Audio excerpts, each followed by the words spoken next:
بہاولپور کے فیصل حیات حال ہی میں اپنی 1.5 سالہ بیٹی منت فاطمہ کی جدائی کے کرب سے گزرے ہیں۔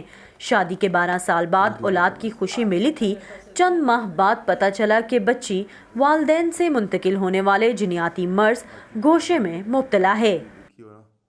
ڈاکٹرز کے سامنے جا کے کہا گوشر، تو اس نے حیران ہو کے پوچھا گوشر کیا ہوتا ہے؟ تو اس سے زیادہ تکلیف دہ چیز ہی نہیں ہے کہ آپ لوگ بے بس ہیں، آپ چاہتے ہوئے بھی اس کو نہیں بچا پا رہے، آپ اپنی پوری ایفرٹ کرنا چاہ رہے ہیں لیکن انفارچونیٹلی آپ کے پاس کوئی راستہ ہی نہیں ہے۔ گوشر کا مرض خلیوں کے اندر پائے جانے والے لائسوسومز میں موجود ایک انزائم کے بگاڑ سے پیدا ہوتا ہے۔ اس سے جسم کے مختلف اعضاء جیسے جگر اور تلی میں چربی جمع ہونے لگتی ہے۔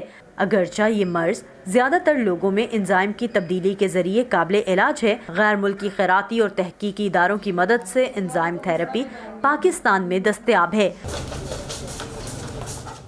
لاہور کے عاطف اعجاز کی 2 بیٹیوں کو ہر 15 دن بعد انزائم لگنے کے عمل سے گزرنا پڑتا ہے۔ اس تھراپی کے ساتھ یہ ہے کہ اس بیماری کے زیادہ تر جو مسائل ہیں یا پرابلمز ہیں وہ تقریباً ریورس ہو جاتے ہیں۔ ایک میری بیٹیوں کے کیس کے اندر اگر آپ ان کو عام زندگی میں دیکھیں تو وہ بالکل نارمل بچوں کی طرح نارمل اسکول جاتی ہیں۔ بیماری کے نام، قسم اور علاج ڈھونڈنے میں پیش آنے والی مشکلات کے بعد عاطف قریشی نے اپنے تجربات ضرورت مند والدین سے بانٹنے کا سوچا۔ ہم نے ایک سوسائٹی جو ہے اس کو رجسٹر کروایا، لائسوسومل اسٹوریج ڈس آرڈر سوسائٹی۔ لائسوسومل اسٹوریج ڈس آرڈرز بیسیکلی تقریباً 50 بیماریاں ہیں، ایک گروپ آف ڈس آرڈرز ہے جس کے اوپر ہم بیسیکلی کام کر رہے ہوتے ہیں۔ ان گروپس کے ساتھ یہ ہوا ہے کہ ایک تو کمیونیکیشن بہت زیادہ آپس میں فیملیز کی شروع ہو گئی ہوئی ہے اور اپنے چیلنجز ایک دوسرے کے ساتھ شیئر کرتے ہیں اور کہیں نہ کہیں ان کو بہتر ایڈوائس بھی مل جاتی ہے۔ ماہرین کے مطابق دنیا بھر میں تقریباً 6000 عام موروثی بیماریاں موجود ہیں۔ ان میں 6% کی شرح کے ساتھ تھیلیسیمیا پاکستان کی سب سے بڑی موروثی بیماری ہے۔ کم وسائل کے باعث علاج کے ساتھ روک تھام کے منصوبوں پر زور دیا جا رہا ہے۔ تھیلیسیمیا کے بچہ جو ہے اس کی تقریباً اوسطاً 50,000 روپیہ ہر مہینے اس کی ٹریٹمنٹ پہ خرچ ہوتا ہے، یعنی آپ سمجھ لیں 6 لاکھ روپے 1 سال کا۔ اگر آپ 50,000 کو یا 6 لاکھ کو 60,000 بچوں پہ سال کا خرچہ نکالیں تو 36 ارب روپیہ بنتا ہے۔ تو یہ تو ہمارے جیسا ملک افورڈ کر ہی نہیں سکتا کہ ہم ٹریٹمنٹ کیے جائیں۔ پاکستان میں بیشتر موروثی بیماریوں کی 70% وجہ کزنز کے درمیان شادیاں ہیں، جس کے لیے ماہرین کزنز میرجز کی حوصلہ شکنی کے ساتھ حمل کے شروع کے دنوں میں ٹیسٹ کروانے کا مشورہ دیتے ہیں۔ ہم نے پاکستان کے علماء کرام سے فتویٰ بھی لیا ہوا ہے جو کہ یہ بتاتے ہیں کہ 120 دن کے حمل کے اوپر اللہ تعالیٰ بچے میں روح پھونک دیتے ہیں۔ تو اگر اس سے پہلے ہمیں معلوم پڑ جائے کہ بچہ پیدا ہونے کے بعد ایک ایسی شدید بیماری کا شکار ہوگا کہ اپنے طور پہ زندہ نہیں رہ سکے گا، تو ایسا حمل 120 دن سے پہلے ضائع کروایا جا سکتا ہے۔ عالمی ادارہ صحت کے مطابق پاکستان میں اپنی پیدائش کے پہلے سال مرنے والے بچوں میں سے 50% کی اموات کی وجہ جنیاتی بیماریاں ہیں۔ ماہرین کے مطابق میڈیکل کالجز کے نصاب میں موروثی بیماریوں کا بہت کم حصہ ہے۔ جینیٹک ڈیزیزز ہمارے میڈیکل کالج کے کریکولم میں پورلی ٹاٹ ہیں۔ جو ریئر ڈیزیزز ہیں ان کی ٹریٹمنٹ والے ڈرگز کو ہم آرفن ڈرگز کہتے ہیں۔ آرفن ڈرگز کمپنیز جو ہیں ان کو جب آرفن ڈرگ سٹیٹس ملتا ہے تو ڈرگ بہت مہنگا ہو جاتا ہے کہ جی انہوں نے 100-400 مریضوں کے لیے ڈرگ بنانا ہے ورسز این اینٹی بائیوٹک جو بلینز نے یوز کرنی ہے، تو ان کی دوائی مہنگی ہے۔ اب کمپنیز کو آپ انسینٹیو دیں گے کوئی کہ آپ آرفن ڈرگ یہاں بنائیں۔ پیدائش کے وقت بچوں میں 12 بیماریوں کا ٹیسٹ دنیا بھر میں رائج ہے، لیکن پاکستان میں یہ رجحان عام نہیں۔ ماہرین کے مطابق اگر ان ٹیسٹوں کو لازمی کر دیا جائے تو بروقت تشخیص سے ان میں سے بہت سی بیماریوں کا علاج ممکن ہو سکتا ہے۔ Saman Khan, voice of America, Lahore.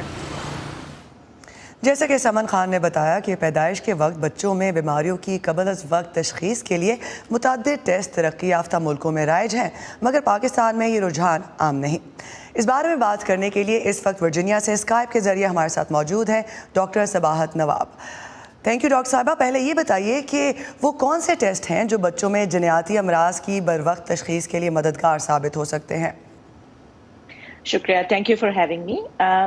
ایسا ہے کہ اس کو پری نیٹل پریگننسی کاؤنسلنگ اور پری نیٹل ٹیسٹنگ کہا جاتا ہے, جن میں کافی بلڈ ٹیسٹ ہوتے ہیں جو کہ عام طور پہ تھیلیسیمیا, ڈاؤن سنڈروم اور ڈفرینٹ کروموسومل ایبنارمیلٹیز کو پک اپ کر سکتے ہیں. جیسے کہ کہا ایک یہاں پہ ایکسپرٹ نے کہ اگر یہ چیزیں پہلی ٹیسٹ ہو جائیں اور آپ کو پتہ چلے کہ یہ بچہ عام نارمل لائف نہیں گزار سکتا, تو پیرنٹس کے پاس چوائس ہے کہ وہ پریگننسی کو ختم کر سکتے ہیں ود ان دا 120 دن, جیسے آپ کے سیگمنٹ میں بھی بتایا گیا تھا. آئی تھنک کہ دیکھیں جو ہم فیس کرتے ہیں لاٹ آف پرابلمس پاکستان کے لحاظ سے اور ڈیولپنگ کنٹریز میں, وہ تھیلیسیمیا ہے, ڈاؤن سنڈروم ہے, لمب ایبنارمیلٹیز ہیں. آپ دیکھیں گے کچھ بچے پیدا ہوتے ہیں جن میں پاؤں یا ٹانگ چھوٹی ہوتی ہے یا پوری ڈیولپ نہیں ہوتی. اس کے علاوہ ہیئرنگ اور سائٹ ڈس آرڈرز ہیں, اور کچھ کیسز میں آٹزم وغیرہ اور لرننگ ڈسیبلٹیز بھی پاس آن ہوتی ہیں.